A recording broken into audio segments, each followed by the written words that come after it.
கையில் வந்துட்டியா? ஆ வா. காலையில எங்க கிளம்பி? இல்லம்மா, அனுவா கூட்டிட்டு ஹாஸ்பிட்டல் போகணும்ல, அதான் சீக்கிரமா எழுந்து ரெடி ஆயிட்டேன். மாப்பிள்ள ரெடி ஆயிட்டு இருக்கான். சரி இரு, நான் போய் காஃபி. ஐயோ வேண்டாம்மா, அண்ணி உள்ள கிச்சன்ல தானே இருக்காங்க, நான் போய் நீ கேட்டு. இரு கையில், நான் போறேன். மா வேண்டாம்மா, சொன்ன கேளு, நான் போய் கேட்டுக்கிறேன்.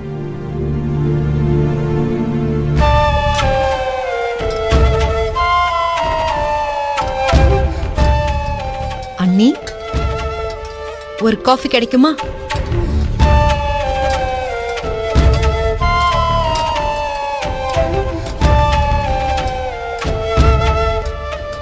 அண்ணி, காஃபி கேட்ட அண்ணி.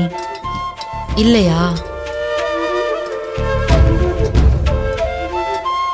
என்ன நீ இன்னும் என் மேல இருக்கிற கோவம் போலையா?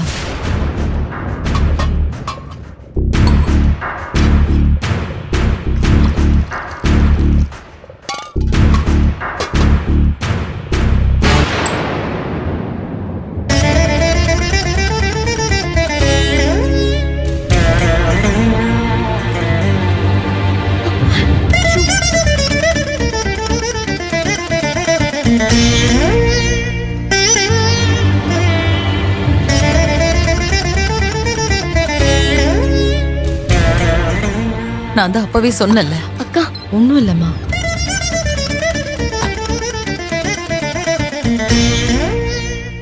ஏய், என்னாச்சு? ஏன் உன் முகம் ஒரு மாதிரியா இருக்கு? ஒண்ணும் இல்ல, நீ ரெடி ஆயிட்ட? நான் ரெடி.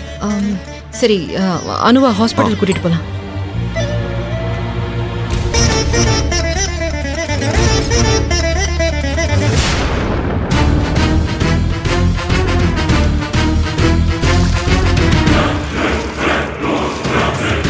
ஏதானோ உன் மனசுல என்ன நினைச்சிட்டு இருக்க?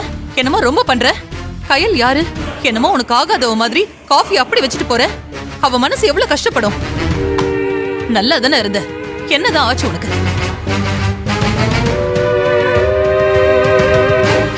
என்ன அப்படி பாக்குற? எதுவா இருந்தாலும் வாயை திறந்து சொல்லு. உள்ளுக்குள்ளேயே வச்சுக்கிட்டு பிரச்சனையை பெருசு பண்ணாத. நேத்து தானே அவ்வளவு சொன்னோம். திரும்பவும் ஏன் இப்படி பண்ணிட்டு இருக்க?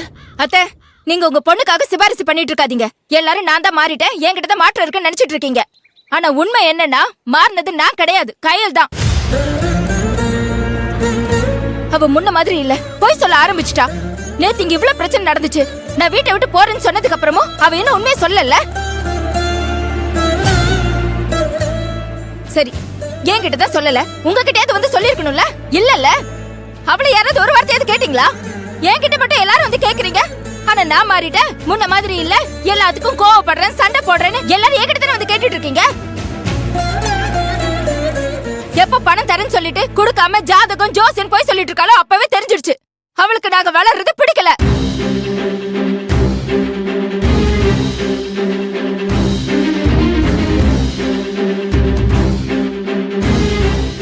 எப்ப ஹோட்டல பத்தி பேசினாலும் படத்தை பத்தி பேசினாலும் ஏதாவது ஒரு பிரச்சனையில வந்து முடியுது. அதையே சாக்கா வச்சுட்டு அவளும் சமாளிச்சுட்டு ஓடிடுறா.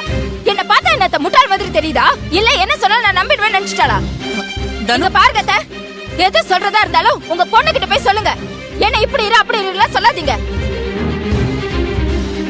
யார் என்ன சொன்னாலும் சரி, எங்க வளர்ச்சி பிடிக்காம பொறாமையில தடுக்கணும்னு நினைக்கிறவகிட்ட நான் இதுக்கப்புறம் பேசுறதா இல்லத்த. ஐயோ தனோ, என்ன பேசிட்டு இருக்க நீ? யார பார்த்து பொறாமப்படுறாங்கங்கற? இதெல்லாம் அந்த கடவுளுக்கே பொறுக்காது தானோ. கோவத்துல பேசினாலும் யார பத்தி என்ன பேசுறோன்னு ஒரு வரமுறை இருக்கு. அவளுக்கு இருக்கிற மனசு இந்த வீட்ல வேற யாருக்குமே இல்ல தானோ. இத பாரு, என் பொண்ணை பத்தி நீ இப்படி ஒரு வார்த்தை சொல்றதை என்னால பொறுத்துக்கவே முடியாது. நீ இப்ப பேசுனதை மட்டும் கையில் கேட்டிருந்தா அவ எவ்வளவு வருத்தப்பட்டிருப்பான்னு கொஞ்சமாவது யோசிச்சு பாத்தியா? இத பாருங்க, திரும்பவும் சொல்றேன், கையில் பழைய மாதிரி இருந்திருந்தா அவளுக்காக நான் எவ்வளவு வேணாலும் இறங்கி போயிருப்பேன், என்ன வேணாலும் செஞ்சிருப்பேன். ஆனா சுத்தமா எனக்கு பிடிக்கல எதுவும் செய்யறதுக்கு. நான் இப்படி எல்லாம் நடந்துக்கிறது உங்களுக்கு பிடிக்கலன்னா சொல்லுங்க, என் புருஷனையும் குழந்தையும் கூட்டிட்டு தனி கொடுத்தன போயிடுறேன்.